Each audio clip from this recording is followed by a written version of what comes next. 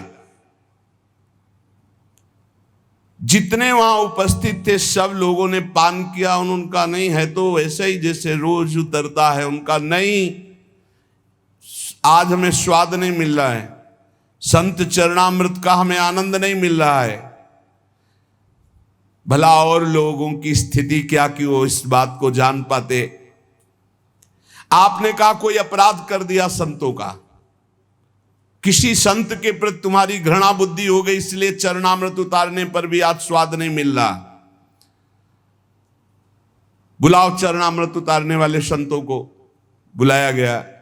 किसी संत के प्रति कोई अपराध? तो उनका एक संत आए थे, कोढ़ी कुष्ठ था उनके शरीर में, पैरों में भी, तो उनका चरणामृत नहीं धोया और उनको हटा दिया। अरे इसीलिए ये अपराध समस्त संतों के चरणामृत का प्रभाव छीन कर दिया, वो स्वाद नहीं।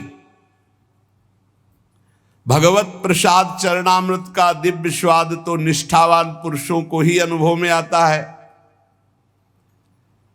स्वयं रसिक मुरारी जी उठे और उन संत की खोज की, उनको बुलाया और उनका चरणामृत उतार कर, सोचो पैरों में गलित कुष्ठ, मवाद आदि, निष्ठा काम करेगी?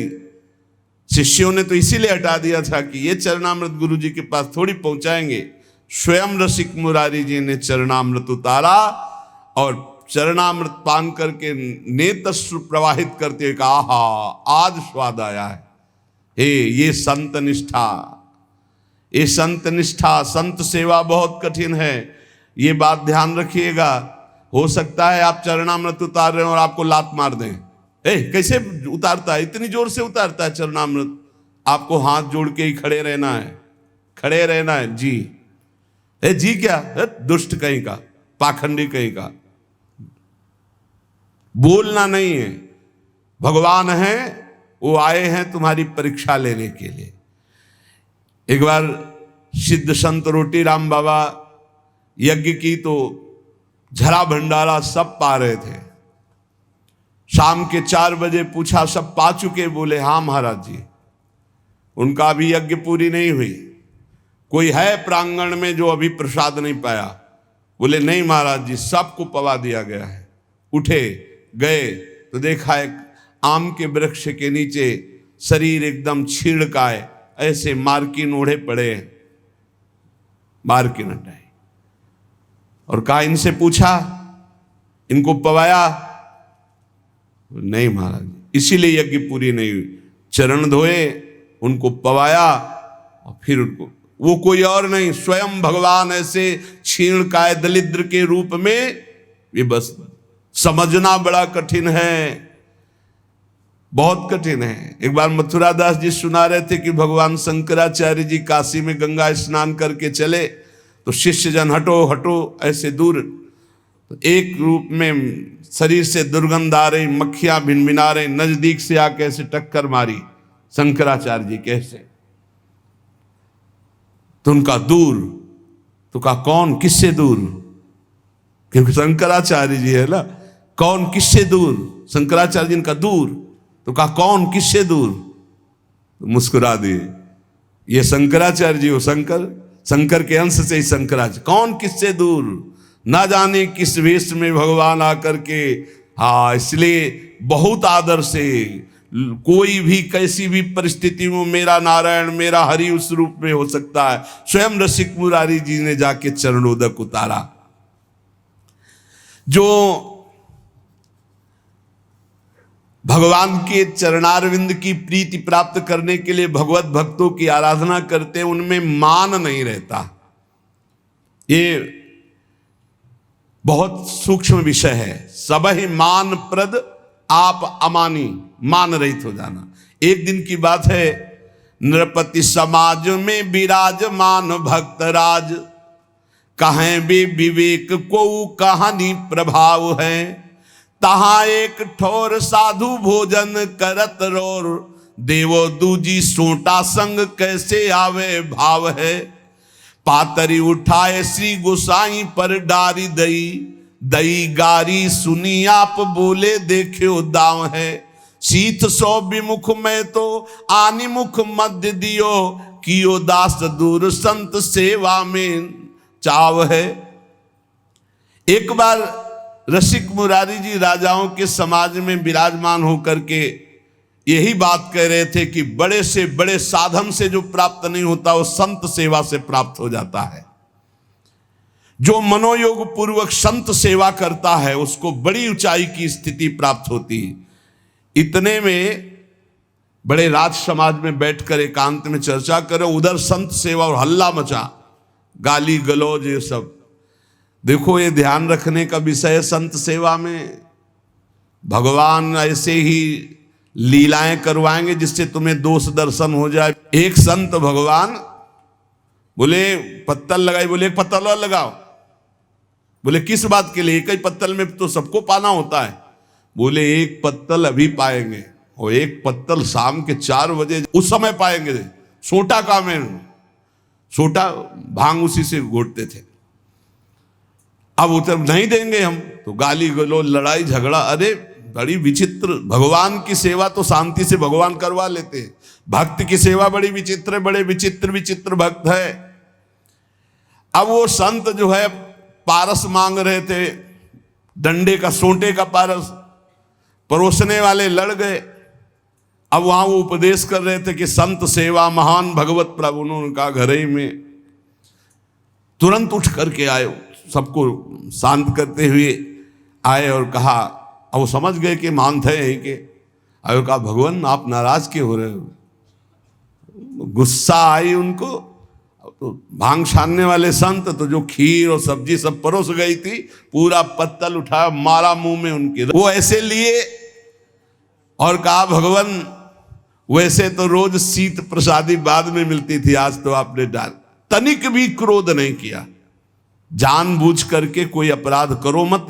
यदि तुम्हें वो पीट देते हैं और हमें सुनने को मिलता है कि आपने कुछ नहीं कहा, आपको 2 थप्पड़ मारे, तो हमारी छाती फूल जाएगी। अगर ये सुनने को मिला कि 4 जवान चढ़ के खूब, तो हमको रोना आएगा कि हमारी बात तुम नहीं समझ पाए। मेरे प्रभु आए और तुमने प्रभु के साथ, बिल्कुल प्रभु हैं, सब में प्रभु हैं, फिर साधु में तो है ही है। और जहां साधु सेवा होती वहां लीला ऐसी करेंगे प्रभु। इसीलिए बहुत साधु सेवा कठिन व्यवहार है। रसिक मुरारी जी के मुख पे पूरा पत्तल मारा, गुस्सा जानी चाहिए, लेकिन उन्होंने ऐसे एक शीत भी नहीं गिरने दिया। और इतना ही नहीं, रसिक मुरारी को कटुवचन गालियां भी देने लगा खड़े होकर के। महात्मा अपने सब जनों को रोका और कहा कि बड़ी कृपा हुई, आज हमें शीत प्रसाद मिला, आप तो बहुत करुणामय हैं। 2 पत्तल लगाओ। 2 पत्तल लगाए और अपने संत से कहा तुम्हारे अंदर सेवा का भाव नहीं, आज से तुम्हारी परोसने की सेवा से तुम्हें बहिष्कार किया जाता है, निकाला जाता है। ऐसे संत के साथ बर्ताव करते हैं। अब संत सेवा में जिसकी प्रबल निष्ठा होती है वो कभी संतों में दोष दर्शन नहीं करता। और संतों में दोष दर्शन ना हो ये बड़ी कठिन बात है, क्योंकि उनके व्यवहार ऐसे होते हैं, व्यवहार होते हैं। बड़े बिलक बिलक संत होते हैं, बहुत बिलक बिलक संत होते हैं। बाग में समाज संत चले आप देखिबे को, देखत दुरायोजन हुक्का सोच पर्यो है। बड़ो अपराध मान साधु सन्मान, चाहे घूमि तन बैठी कही देखो कहूं धर्यो है। जाए के सुनाई दास काहू के तमाखू पास, सुन के हुलास बढ़ो आगे आनी कर्यो है। झूठे ही उसास भरी साचे प्रेम पाए लिए, किए मन भाए ऐसे शंका दुख हर्यो है। एक दिन रसिक मुरारी जी ने सुना कि सामने वाले बगीचे में संत समाज आई हुई है, मंडली। तो आप बड़े भाव से दर्शन करने के लिए चले। संतों के लिए बहुत सावधान होकर के जाइए, उनके प्रति दोष दर्शन न हो तो संत दर्श जिम पातक, दर्शन मात्र से पाप का नाश हो जाता है। अब उनमें एक संत हुक्का पी रहे थे, जे भी देखा रसिक मुरारी जी तो तत्काल हुक्के को रसिक मुरारी जी की बहुत पैनी दृष्टि से देखा कि ऐसे समय में आ गए कि संत को संकोच हो गया। बहुत उदार हृदय के थे, आपको आते देखकर कि इतने महान संत आ रहे हैं, क्या सोचेंगे कि संत मंडली में संत जन हुक्का पीते हैं। परमानंद जी की पक्की, जहां दंभ और पाखंड की रेखा भी नहीं है, शरीर शुद्ध नहीं है, ऐसे महापुरुषों को इनकी बातों में दृश्यों में नहीं जाया जाता। वो ऐसी लीला करते कि कोई नहीं मानने को तैयार कि इतने उच्च कोटि के संत हैं। यही बार बार लगता है, हे भगवान कैसी माया विचित्र है। देखो दर्शन करने आए तो बिल्कुल बालवत चेहरा, विशाल शरीर, बालक सा चेहरा, मंद मुस्कान से, बहू कढ़ी बना लेते हो? हाँ स्वामी जी, बहुत वर्ष हो गए कढ़ी नहीं पाया, मिलेगी थोड़ी कढ़ी? तो स्वामी जी घर से बना के ले आओ कढ़ी, ले आओ। और कढ़ी लेने चली गई। भैया तुम्हारे गाय है? बोले हाँ स्वामी, रबड़ी नहीं पाया बहुत दिन। स्वामी जी तो लाएंगे? लाएंगे नहीं, लाओ जाके। अब वहां जितने लोग दर्शन के लिए आए थे सबका दिमाग घूम जाता कि बाबा जी अभी रबड़ी और कढ़ी में फंसा है। वो सच्ची मानो ब्रह्मानंद में डूबे हुए महापुरुष पर बाह्य लीला बिल्कुल नहीं समझी जा सकती। हम बिल्कुल ऐसे महापुरुष, सुनाया है चरित्र आपको। तो जहां रसिक मुरारी जी को देखा तो उन्होंने हुक्का छुपा लिया कि ये क्या कहेंगे इतने बड़े संत, ये भगवान की लीला है। ऐसा कुछ समझ लो कि जैसे अपने सुंदर बालक को मां श्रृंगारित करके एक टिकुली लगा देते हैं काजर की, ऐसे ही कुछ समझ लो कि कुछ लीलाएं ऐसी सिद्ध पुरुषों में होती कि वो नजर न लगे, बस वो ढिठौना। बिल्कुल संतों को समझ पाला। अब उनको जब रसिक मुरारी जी की दृष्टि पड़ी तो उनको संकोच हो गया कि अरे मैं गलत समय पे आ गया। संत भगवान को ऐसा वो ऐसे करके वहीं बैठ गए, मानो भारी पीड़ा हो गई। क्या हो गया, क्या हो गया महाराज को, क्या हो गया? रसिक मुरारी जी ने कहा बहुत पेट में दर्द हो गया, महाराज तुरंत औषधि की व्यवस्था की जाए, कुछ ना कुछ। बोले नहीं, मेरी एक औषधि है, अगर पीने को मिल जाए तो ठीक हो जाएगा पेट। तो जो संत छुपाए थे ना, तो उनका महाराज हाँ, बोले लाओ लाओ। और ऐसे करके मानो बहुत मुंह में एक भी नहीं, बस ऐसे पी रहे। आहा, देखो संत कृपा से, संत प्रसादी ने हमारा पेट दर्द ठीक कर। ये देखो कि कहीं संत को संकोच हो गया तो ये अपराध न बन जाएगा। नहीं नहीं, इतने निर्मल हृदय के कि तुरंत पेट पकड़ के बैठ के, दर्द हो रहा है, और हुक्का दिया, पिया नहीं, वो पीने का ऐसे लीला की कि हाँ, नाटक किया कि हाँ, और बोले हाँ अब ठीक हो गया पेट। अब उन संत का संकोच चला गया कि ये भी तो पी रहे हैं, तो अब संकोच क्या करना। बहुत विचित्र, बहुत विचित्र साधु सेवा में। पर ये महापुरुषों में कुछ ऐसी लीलाएं होती, पर आजकल तो दंभ और पाखंड की बड़ी बड़ी लीलाएं होती। अब अगर इस उदाहरण को लिया जाए तो महापुरुषों में हमने देखा है कई ऐसी, लेकिन आज जो पाखंड हो रहा है वो बहुत बुरा पाखंड हो रहा है। जो सात्विक सच्चिदानंद भगवान में डूबे हुए महापुरुष हैं, तो जैसे भगवान शंकर ने जहल हलाहल अपने गले में, ऐसे सबकी सामर्थ्य के बाहर के, लेकिन वो धर्म विरुद्ध आचरण नहीं होते, धर्म विरुद्ध नहीं होते कि वो धर्म विरुद्ध आचरण कर रहे हैं। वो ऐसे जो महापाप है मदिरा पान करना, वो ऐसे कर रहे हैं। तो कुछ ऐसे सिद्ध महापुरुष होते हैं जिनकी कुछ चालें समझ में नहीं आती, कुछ जो ऐसे अवधूत कोटि के होते हैं, कुछ ऐसे होते हैं जो सिद्ध पुरुष हैं लेकिन प्रवृत्ति वो ऐसी है जो समझ में नहीं आती। गाली देना और डंडा मारना, ईंट पत्थर मारना, कई तरह के लक्षण। लेकिन अपने को जो कार्य बनने वाला है वो आचार्य कोटि के महापुरुषों से, जिनका आचरण शास्त्र सम्मत है और जो शास्त्र के ज्ञानी हैं। हम ऐसे सिद्ध महापुरुषों से अपराध ज्यादा कर बैठते हैं, लाभ नहीं ले पाते, क्योंकि उनके ऐसे विचित्र कोटि के आचरण होते हैं कि संशय हो जाएगा कि ऐसा कैसे हो सकता है, ऐसा कैसे हो सकता है। और वो अंदर से सच्ची मानिए बिल्कुल निर्लेप है, कहीं कोई आसक्ति नहीं, कहीं कोई दोष नहीं, पर बाहरी कुछ ऐसी लीलाएं होती। तो रसिक मुरारी जी ने भी वो लीला करके उन संत का संकोच दूर किया। एक बात यहां स्मरण रखनी चाहिए कि रसिक मुरारी जैसे धर्म धुरंधर भगवत लीला में डूबे हुए संत सेवी, इसीलिए कहा कि ये धूम्रपान शास्त्र निषिद्ध है। रसिक मुरारी जी ने बिल्कुल पान नहीं किया था, केवल उनकी लीला थी उनको दूर संकोच करने के लिए।